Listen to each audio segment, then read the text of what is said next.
Bonjour, c'est Georges pour le cours SE. Déjà l'avant-dernière semaine, semaine 4. On est la semaine du 1er juin et cette semaine, on va voir la mole.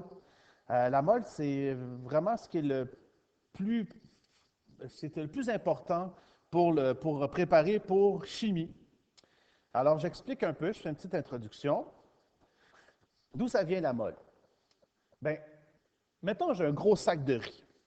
Puis dans le sac de riz, j'ai 10 kilogrammes. Puis moi, je te demande, comment tu ferais pour compter le nombre de grains de riz dans le sac? C'est sûr que tu pourrais ouvrir le sac puis faire un grain de riz, deux grains de riz, trois grains de riz. Ça pourrait être long. Bien, il y a un moyen d'estimer puis d'aller vite. On pourrait estimer en comptant une petite partie. Par exemple, je pourrais prendre 10 grains de riz. Fait que juste 10, j'en prends 10 grains de riz, puis je le pèse. Par exemple, ça donne 0,1 g. Fait que ça devient un produit croisé. Si 10 grains de riz, ça pèse 0,1 g, combien ça donne pour 10 kg? Là, tu sais, ici, au produit croisé, fais attention, OK, tu n'as pas le droit ici de mettre des kilogrammes. Ça donnerait 10 000 grammes, parce que c'est toujours la même chose. 1 kg, c'est égal à 1000 grammes. Fait que là, j'ai des grammes, fait que le 10 000 fois 10 divisé par 0,1, mais ça donnerait, j'ai même mal calculé ici, ça devrait donner 1 million de grains de riz. C'est long à compter, 1 million de grains de riz. Fait que c'est quoi la mole? La mole, c'est une estimation que nous, les scientifiques, on a fait à l'aide de rayons X. On était capable de compter le nombre d'atomes. Par exemple, ici, j'ai l'aluminium puis j'ai le plomb. OK? Si je mets 1 gramme, puis je mets 1 gramme, tu sais que l'aluminium est plus léger, fait que lui, il a plus de volume, mais est-ce que vous pensez qu'il y a autant d'atomes dans l'un est-ce que lui, il a 1 million d'atomes, puis est-ce que c'est lequel qui a le plus d'atomes? Fait que c'est pour ça qu'on a inventé la mole. La mole, on est capable à l'aide du tableau périodique. Fait que là, je te demanderais de prendre un tableau périodique puis de le mettre à côté de toi. OK? Fait que tu peux aller prendre ton gris, page 15, je suis en train de faire le numéro 2. M, la formule est là. Le gros M, c'est quoi? C'est la masse molaire. C'est des unités, c'est grammes par heure. C'est le tableau périodique qui te le donne. C'est quoi? Qu'est-ce que tu regardes? Tu regardes la masse atomique. Fait que la formule, c'est M est égal à petit m sur n. Fait que si j'ai fait un cercle, fait que si tu cherches le grand M, ben oui, on divise, mais c'est ça qui est écrit. Si on cherche N, on divise, puis on met le petit m en haut. Puis si on cherche petit m, il faut multiplier les deux pour le trouver. Alors la masse m, petit m est en grammes, puis n, c'est le nombre de moles. Par exemple, exemple 1, calculer le nombre de moles de 56 grammes d'azote. Fait que moi, je veux savoir 56 grammes, c'est combien de moles? Fait que tu regardes dans le tableau périodique. OK? Regarde, c'est quoi sa masse? C'est sûr, j'ai arrondi, là.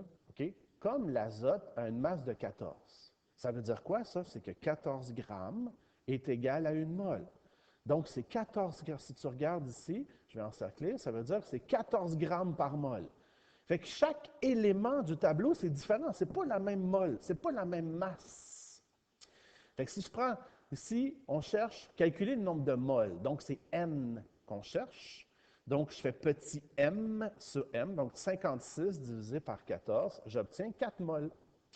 C'est un produit croisé. Je te le présente différemment. OK? Fait que tu peux le prendre la formule si tu veux, OK? Puis aussi, il y a le produit croisé que moi, je préfère, mais tu prends un des deux. Soit que tu prends la technique 1 ou soit que tu prends la technique 2 pour y arriver. Fait que moi, ce que j'écris, c'est j'écris ce qu'on sait, c'est que le tableau périodique nous donne 14 grammes par mol. Il y en a une mol. C'est ça il y a le chiffre 1. Fait que si j'ai 14 grammes par mol, 56 grammes, ça fait combien de mol? 1 fois 56 divisé par 14, ça donne 4 moles. Fait que tu vois, ça revient au même. Mais si aussi c'est un produit croisé, j'ai d'autres exemples. Exemple 2. Calculer le nombre de grammes. Donc, c'est quoi qu'on cherche? On cherche petit m. Donc, 0,2 mol de magnésium. Parfait. Fait que là, on va regarder la masse molaire du magnésium. C'est ça ici. Tu regardes dans le tableau périodique combien il pèse le magnésium. Il pèse 24,3. Tu peux arrondir si tu veux, mais ici, je n'ai pas arrondi. Fait qu'ici, c'est 24,3 grammes par mol.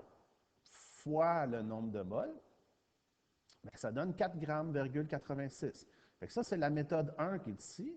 Puis à côté, en rouge aussi, j'ai fait ici la méthode 2.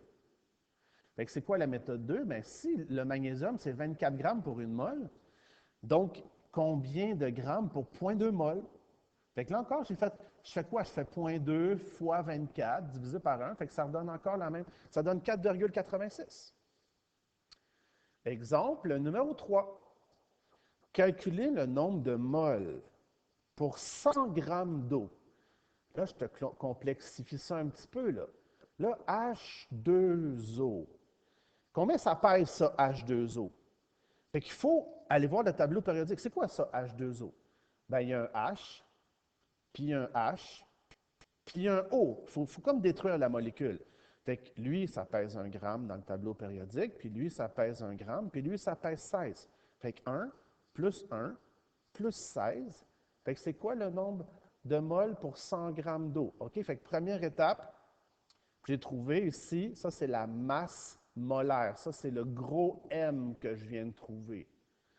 Fait que j'ai fait la deuxième méthode parce que je la trouve plus pratique. Fait que si l'eau, c'est 18 grammes pour une mole, il vient de où 18? Bien, c'est ici, là, je viens de le calculer avec le tableau périodique. Fait que si 18 grammes, c'est une mole, 100 grammes, c'est combien de moles? Parce que si je te donne le nombre de moles.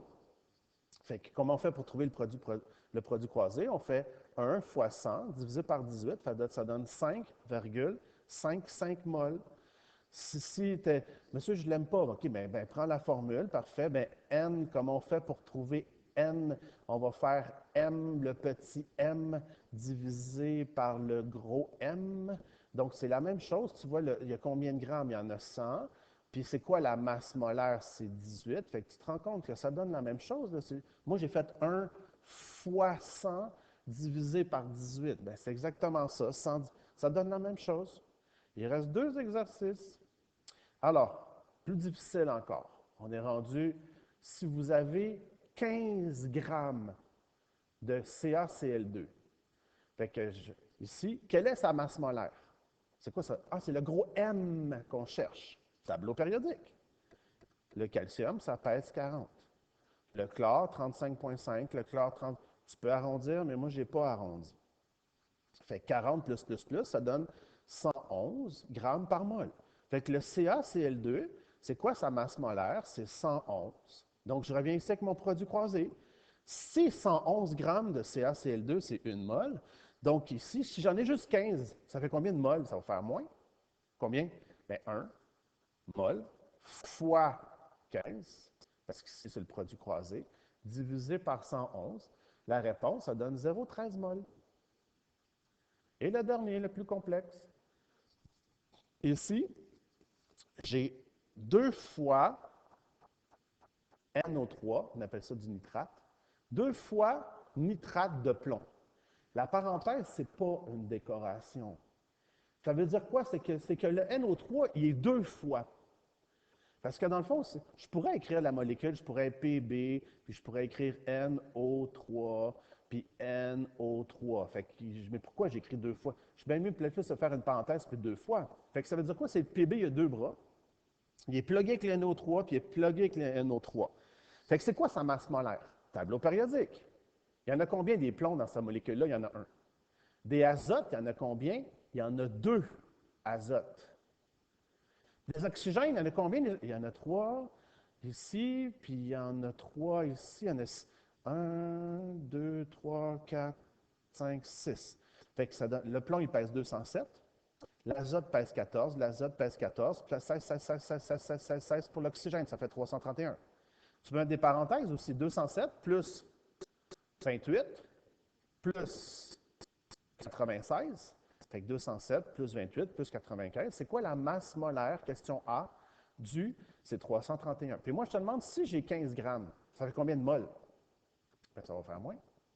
Fait que je reviens ici avec mon produit croisé. Si 331 grammes, c'est une mole, 15 grammes, ça fait combien? 1 fois 15, divisé par 331, ça donne 0,045 moles. Fait que je t'invite d'aller à la fin du document Word pour aller faire des exercices. Puis n'oublie pas, mardi matin à 10h, il y a encore le Zoom. Bonne journée! Bonne journée!